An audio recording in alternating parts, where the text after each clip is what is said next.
Monday Night Raw, Knoxville, Tennessee. Will the OTC get Jacob Fatu to acknowledge him?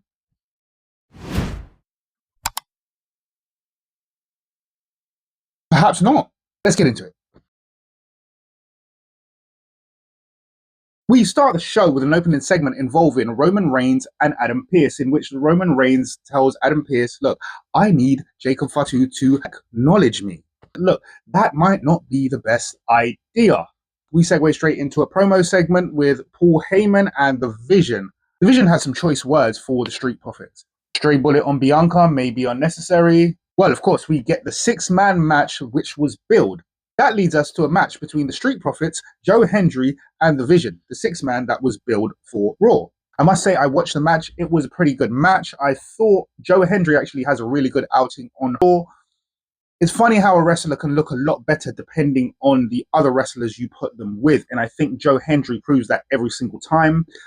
I watched him in NXT, thought he was interesting, but not necessarily great, not as good as he was in TNA. Now he is on the main roster. He looks absolutely fantastic. I must say, this first match, if this is what we're going to get from Joe Hendry, I expect it from Joe Hendry, because it really was an excellent match and he looked so good within the match. Also, I thought there was a fantastic amount of storytelling, especially the interference with Seth Rollins and how the match ended.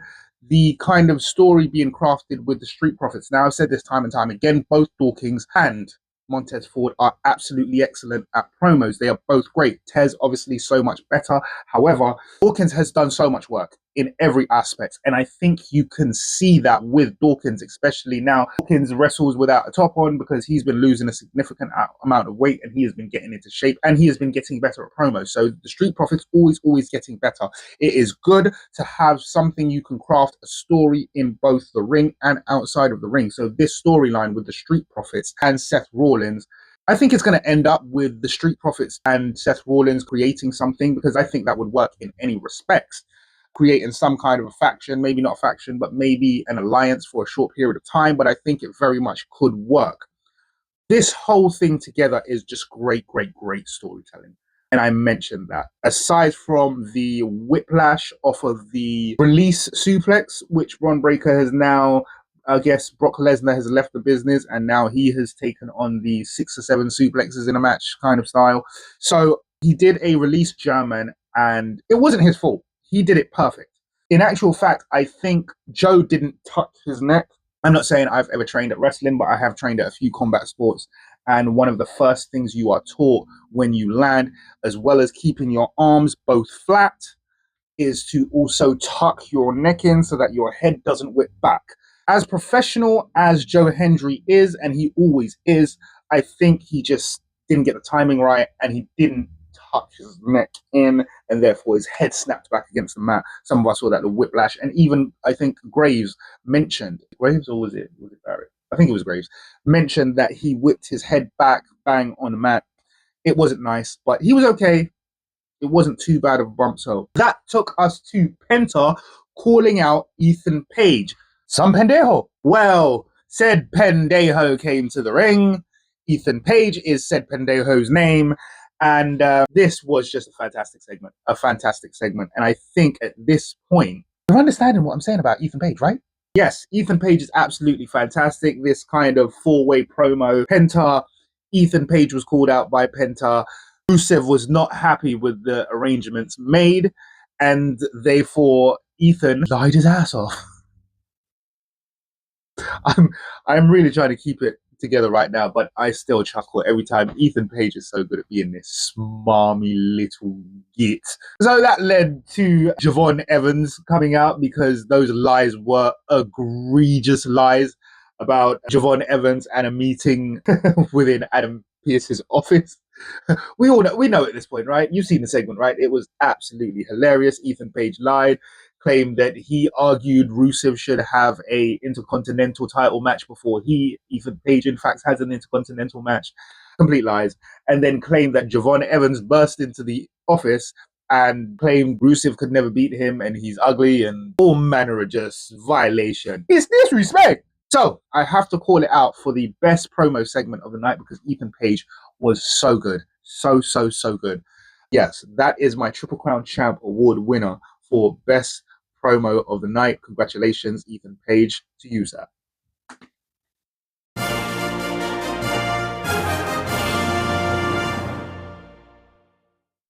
So that led us to the match of Javon Evans versus Rusev, and it was a good match. It was a good match. It was a very good match. Both of them look good. My only issue is I've spoken about this before about Rusev, Rusev, whatever you want to call him. At some point, he has to start winning matches. It's no good him being billed as this intimidating figure. It almost undid the segment that came before it, the one I've given for best promo. It almost undid the segment because Rusev comes to the ring and he is this he is this competitor that is feared heavily, right? He's big, he's the Bulgarian lion or Bulgarian brute or whatever we're calling him today. And he is supposed to be pure intimidation, especially in the Intercontinental US title sphere, right? He never wins a match. He never wins a match. And I'm not saying I'm a Rusev fan. I'm not. He's supposed to be a heel. I go along with kayfabe. I like Rusev as a competitor who performs and does his job, but as far as watching the product, as a fan, just purely as a fan, not as someone who is observing the inner workings, as a fan, I don't like Rusev because he's a heel. I'm not supposed to like a heel. But he needs to win. At some point, he needs to win, or else it doesn't make sense. So for me, this is insane. It just keeps happening. I get it. You're billing Javon. Javon is a fan favorite. He is going to be someone who is just built perfectly for this John Cena Classic. But Rusev never wins. So it never when he goes into a match, there's no chance we ever think that Rusev is going to win a match. Our fan favorite, babyface, is always going to win against Rusev. He is perpetually there just to lose. So making him an intimidating character really does not matter because he's going to lose anyway. Who cares? That led us to the Io and Asuka segment, which still leaves more questions. I hope this is a kayfabe storyline that they're playing and Asuka's going to come back. But if that's the case, the way she's gone away from the brand still doesn't make sense. Granted, they kind of flipped her at the last second and made her almost a face again. However, none of that matters if she was a heel the whole time before. So she essentially left as a heel. Just because she did a flip just before, everything before that we remember as a heel. So the gravitas, when she comes back, what is she going to come back as? She's going to come back as a face? Or is she going to come back as a surprise heel? Because if it was definitive that she was going to leave the company, they would have said so. I think we would have had a statement by this point that alludes to whether she is one of the people who have been asked to change her contract or not, whether she's been asked to simply leave the company or not. We would have had all of this information. So I think that's very much I think that's a kayfabe storyline that they're working with. And perhaps they don't actually know what to do with her. Sorry.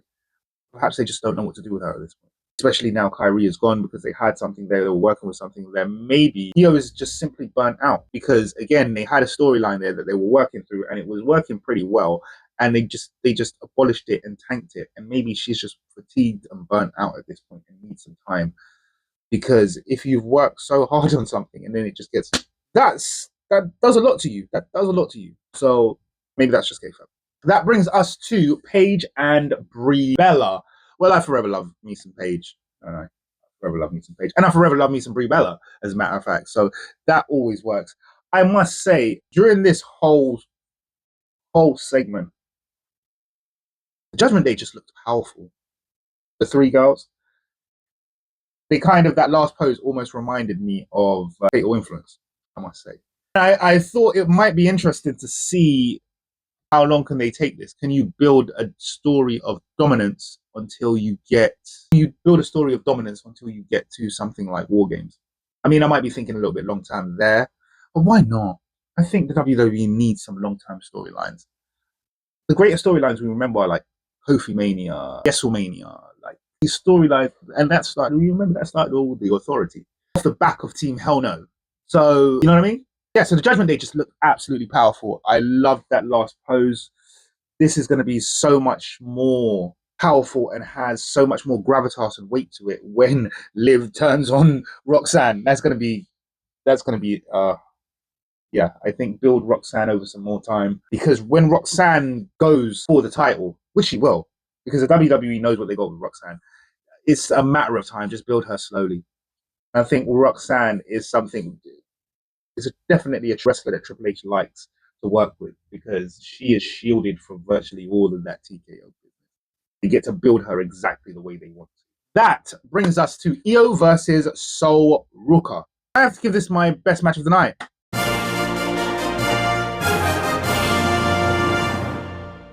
It really was absolutely phenomenal matches. Now you see why Sol Ruka does all those shoulder taps in a gym with Sheamus.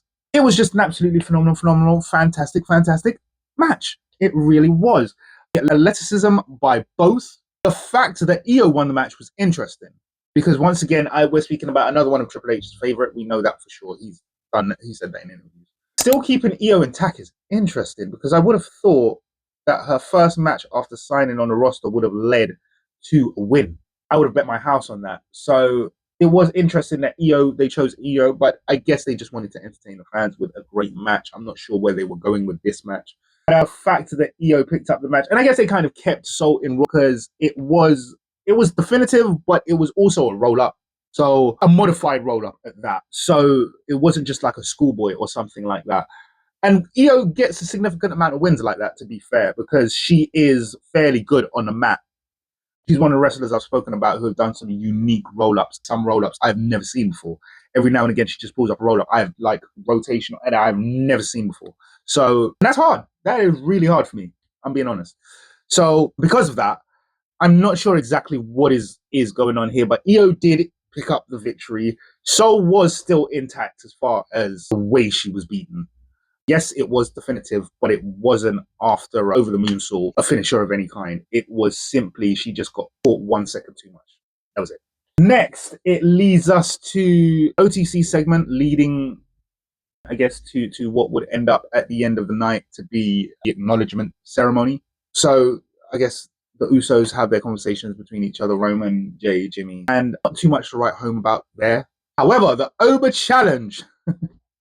I mean, if we're being honest, they've already had a squash match with these two wrestlers. So to take them again,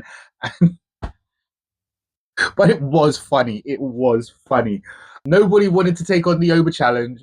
So Oba went backstage and found the first two people he could find. Fatu and Angel were, I don't know, they were chatting up some girlies. Poor Berto. Chatting up some girlies, and Oba found them. He saw them before they saw him, and that would turn out to be a fatal mistake on the parts of Los Garza, because Oba marched both of them to the ring, took one man over his shoulder and the other man by the neck, and marched them both to the ring and proceeded to beat the living daylights out of them. Poor Berto got puff tossed. Poor Angel got puff tossed over poor Berto.